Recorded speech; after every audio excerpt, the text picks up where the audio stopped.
پہ بات کی تو بہت غلط میسج آتا ہے. میرا خیال ایسی بات نہیں کہنی چاہیے تھی. اچھا، کیونکہ کاٹیا صاحب کا نام بھی نہیں ہے اس فہرست میں، میرا خیال ہے ان کے لیے بھی افسوس کا مقام ہے. نہیں، آج کل کے دور میں تو یہ بہرحال عزت کا مقام ہے کہ کوئی کسی پر حرف نہیں اٹھا سکتا، تو یہ تو بڑی اچھی بات ہے. یہ تو اس پہ میں آپ سے کوئی سوال پوچھوں. بالکل ٹھیک، میں ایک بریک لے لوں اگر آپ اجازت ہے. بریک لینے کے بعد ڈیفینیٹلی آپ مجھ سے پوچھیں گے. ناظرین آپ لیں گے چھوٹی سی بریک، اور بریک کے بعد واپس آتے ہیں. ویلکم بیک ناظرین. آج جب ہم نے پروگرام شروع کیا تھا تو ہم نے قائم مقام اٹارنی جنرل صاحب کا ایک بیان یہاں پہ آپ کے سامنے رکھا تھا کہ اس میں انہوں نے آج کورٹ کے درمیان، سپریم کورٹ کی ہیئرنگ کے درمیان انہوں نے یہ کہا تھا کہ آسمان گرانے کا یہ وقت نہیں درست. مجھے یہ سمجھ نہیں آ رہی کہ وہ کون سا آسمان ہے جو گرنے والا ہے. یہ بتائیے کہ جسٹس صاحب کو آسمان ہے جو گرنے والا ہے؟ نہیں، بالکل نہیں کرنے والا. دیکھیں بات بڑی سیدھی سی ہے. ہم کیوں یہ پرزیوم کر رہے ہیں کہ سپریم کورٹ کے 17 جج صاحبان جو اس کی پوری اسٹرینتھ ہے وہ کو قانون سے یا آئین سے ہٹ کے بات کریں گے؟ بالکل رول آف لا کے مطابق بات ہوگی اور اور ہونی بھی چاہیے. لیکن یہ گزارش ہے، میں ایک چھوٹی سی بات کرتا ہوں.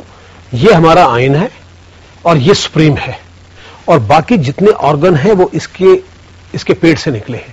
اگر ہر ادارہ بشمول جوڈیشری، ایگزیکٹو اور یہ آپ کی پارلیمنٹ جو ہے نا، یہ سارے اس کے اندر رہ کر کام کریں گے تبھی سسٹم چلے گا. لیکن اگر جو ہے کچھ ادارے کام نہیں کریں گے، جیسے کہ ایک یہ کاٹیا صاحب نے فرمایا، بالکل بجا کہا ہوگا انہوں نے. اس وقت میرا خیال جو بظاہر بات نظر آ رہی ہے نا، اصل ایشو ہے گورننس کا، اور یا اصل ایشو یہ ہے کہ پارلیمنٹ جو ساورن ہوتی ہے وہ شاید ساورنٹی ایسے نظر نہیں آ رہی.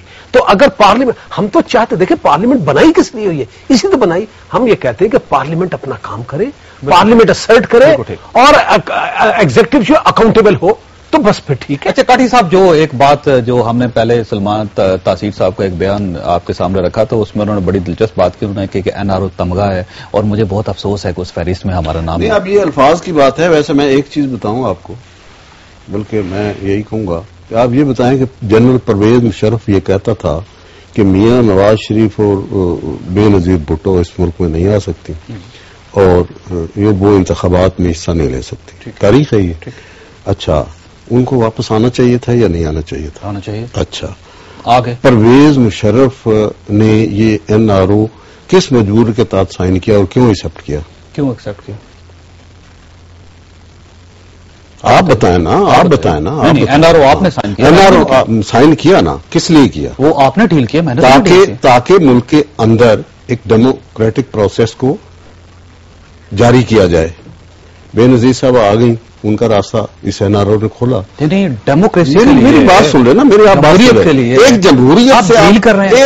این آر او پہ ڈیل کر رہے ہیں. میری بات سنیں نا، ڈیل نہیں کر رہے. اس کو آپ جمہوریت کہہ رہے ہیں، اس کو آپ نہیں ڈیل کر رہے ہیں. نہیں ہم کر رہے ہیں اس کو، یہ جمہوریت. اچھا مجھے یہ بتائیں، اگر بے نظیر نہ آتی تو نواز شریف آتے، الیکشن ہوتے اور یہ سسٹم قائم ہوتا؟ صرف آپ اقتدار کے لیے، یعنی اقتدار مجھے اس کا جواب اقتدار کا مطلب صرف آپ کے اقتدار. کس نے کہا تھا کہ بے نظیر آئے گی، الیکشن لڑ گی اور جیتے گی؟ وہ نواز شریف بھی جیت سکتے تھے، کوئی دوسری. اس کا مطلب گیم تو صرف اقتدار کی ہوئی نا، صرف کہ اقتدار کے لیے آپ کو این آر او سائن کرنا پڑے، کسی ڈکٹیٹر کے ساتھ ملاقات کرنی پڑے، ڈیل کرنی پڑے، اس کے ساتھ ملاقاتیں کرنی پڑے، یونیفائڈ جو لائن کے ساتھ کمپرومائز کرنے کے لیے تیار ہے. اس کو جمہوریت کہہ رہے ہیں. جب آپ مر رہے ہو تو آپ کو وہ چیز بھی حلال ہو جاتی ہے جو آپ پر حرام ہوتی ہے عام حالات میں، سمجھے؟ ملک کیا مجبوری تھی، ملک کیا مجبوری تھی کے چنگل سے چھڑوانے کے لیے یہ کرنا پڑتا. تو اس قسم کی جمہوریت، اس قسم کی جمہوریت کے لیے جس میں آپ کا یہ وہ جمہوریت ہے جس کے لیے آپ نے کمپرومائز کیا.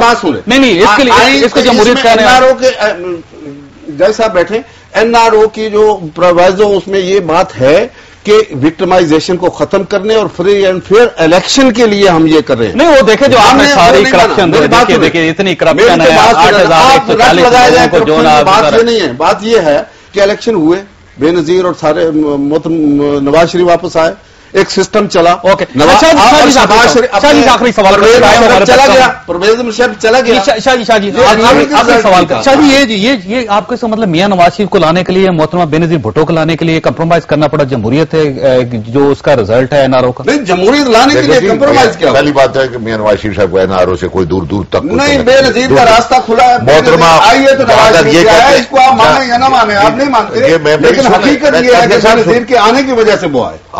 میں کہتا ہوں کہ اس این آر او نے اس پاکستان کے اتنا سن لے بات کاٹیا صاحب، سن لے، ٹائم تھوڑا ہے. محترمہ بے نظیر بھٹو کو نکل گیا یہ این آر او. آپ کیا بات کرتے ہیں؟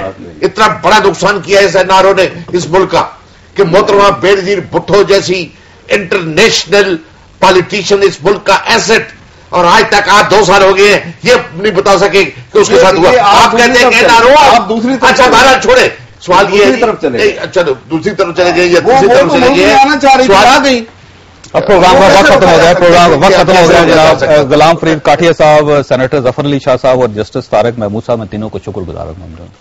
خواجہ حضرت علی رضی اللہ تعالیٰ عنہ نے فرمایا تھا کہ ایمان اور حیا انسان کے 2 ایسے پردے ہیں جن میں سے اگر ایک اتر جائے تو دوسرا خود بخود اتر جاتا ہے.